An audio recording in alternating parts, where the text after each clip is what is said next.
kami melakukan dialog, lebih kepada diskusi untuk lebih mengetahui ajaran-ajaran dalam agama Islam. Di sini juga hadir seorang narasumber yang akan memberikan kita informasi-informasi berkaitan dengan agama Islam. Selamat siang, Kakak. Selamat siang.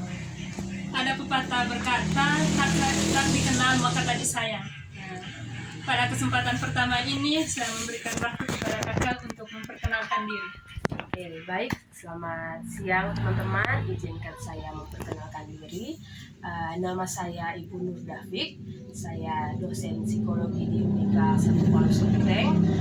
Home base saya di Prodi D3 Kebidanan, Fakultas Ilmu Kesehatan. Kita menuju ke sesi tanya jawab berkaitan dengan dialog antara agama.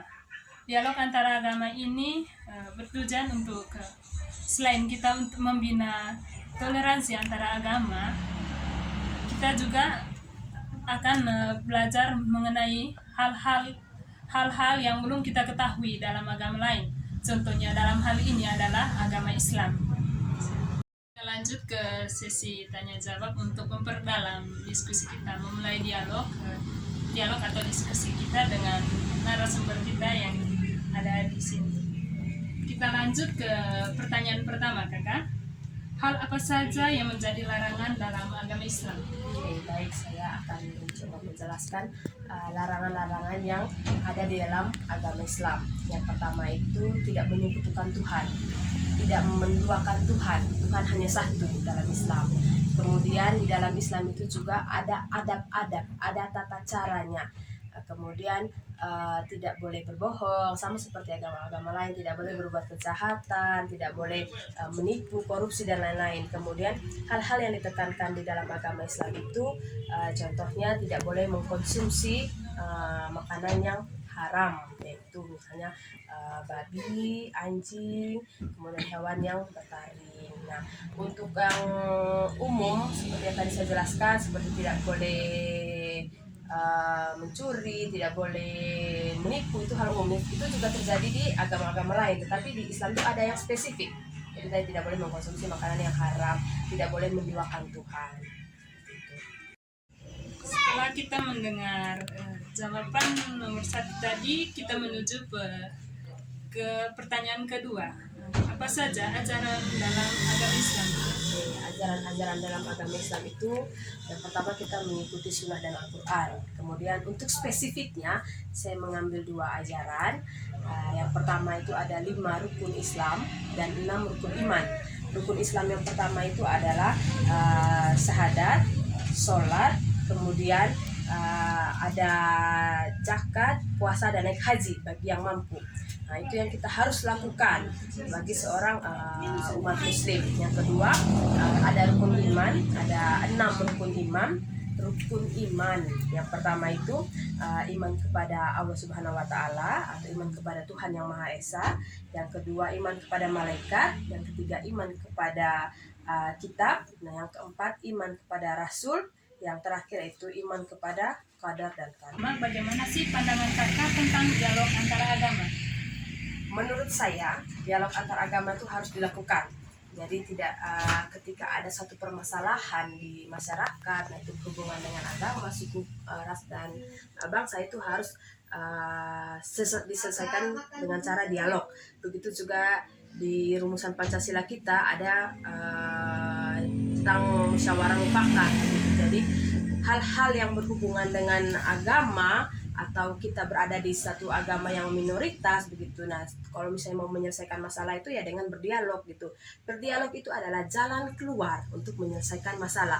Bukan saja juga mencari jalan keluar, tapi ada muncul ide-ide baru untuk membangun atau melakukan suatu kegiatan-kegiatan yang kreatif yang bisa menjalin toleransi antara umat beragama. Bagaimana pandangan kakak tentang gerakan radikal? Oke, baik, saya akan menjawab pertanyaannya. Gerakan radikal ini adalah gerakan yang salah, gerakan yang tidak toleran, gerakan yang tidak mengakui keyakinan lain. Ini dilakukan oleh oknum tertentu atau satu organisasi begitu, sehingga mereka memecah belah agama. yang terjadi di sini contohnya adalah teroris. Nah, contohnya adalah teroris. Kemudian dari perilaku mereka akhirnya muncullah kesenjangan antara umat beragama, muncullah kesenjangan antara toleransi umat beragama itu sudah luntur begitu. Itu karena ulah-ulah orang yang radikal, ulah-ulah orang atau oknum yang merasa diri itu menganggap hanya mereka yang benar sedangkan orang lain itu salah. Nah, itu contoh nyatanya itu ya, beberapa kali terjadi kasus terorisme di Indonesia ya, karena itu orang-orang yang radikal. Kemudian kita menuju ke pertanyaan kelima.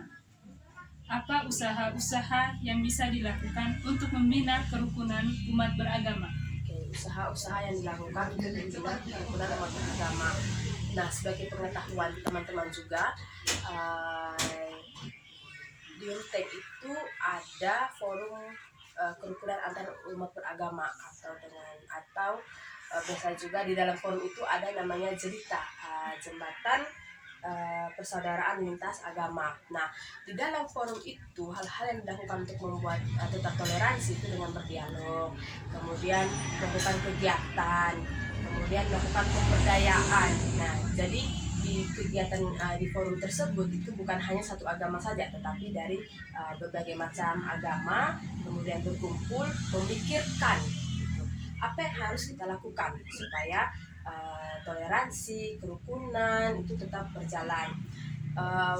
Beberapa waktu lalu kegiatan yang dilakukan yaitu untuk memperkenalkan JELITA atau FKUB ini memperdayakan ibu-ibu dalam memasak. Nah, kemudian hasil masak itu kemudian didisplay, disebarkan di beberapa masyarakat. Kemudian untuk memperkenalkan bahwa ada FKUB di Manggarai sebagai bentuk toleransi, sebagai bentuk persaudaraan. Menutup diskusi kita pada hari ini, saya mau bertanya sebagai pertanyaan penutup untuk Kakak Nur. Pertanyaan penutupnya Kakak, apa harapan Kakak agar toleransi umat beragama terus terjadi di NKRI ini? Oke, harapan saya kita sebagai umat beragama tetap teguh pada nilai-nilai Pancasila, karena di dalam landasan nilai-nilai Pancasila itu sudah tergambar bahwa di dalam satu NKRI ini, satu bangsa dan negara ini bukan hanya satu agama saja, tetapi juga ada agama-agama lain, sehingga kita tidak Pancasila juga tidak membeda-bedakan agama. Begitu juga implikasinya ke dalam kehidupan masyarakat. Jadi kita juga tidak mengakui satu agama saja, tetapi juga ada agama-agama lain. Kalau kita mengakui keberagaman agama kita, keberagaman agama-agama yang ada di lingkungan kita, toleransi itu tetap terjadi. Nah, banyak hal yang kita bisa lakukan dengan untuk menjaga toleransi itu. Seperti tadi itu berdialog, membuat satu kegiatan yang bersama-sama, kemudian mentoleransi ketika agama lain beribadah, tidak mengganggu ibadah agama-agama tertentu. Nah, harapannya kita tetap pegang pada nilai-nilai Pancasila, kemudian kita menyadari bahwa kita tidak hanya satu agama saja. Teman-teman, sekian untuk diskusi kita pada hari ini berkaitan dengan dialog antara agama. Saya mengucapkan terima kasih kepada narasumber yang telah meluangkan waktu dan berbagi informasinya hari ini. Harapannya saya dalam kehidupan kita sehari-hari, kita menerapkan semboyan bangsa Indonesia, Bhinneka Tunggal Ika. Walaupun kita memiliki perbedaan yang begitu banyak, tetapi itu akan menjadi penghalang bagi kita untuk membangun hubungan persaudaraan. Sekian dari saya mengucapkan terima kasih.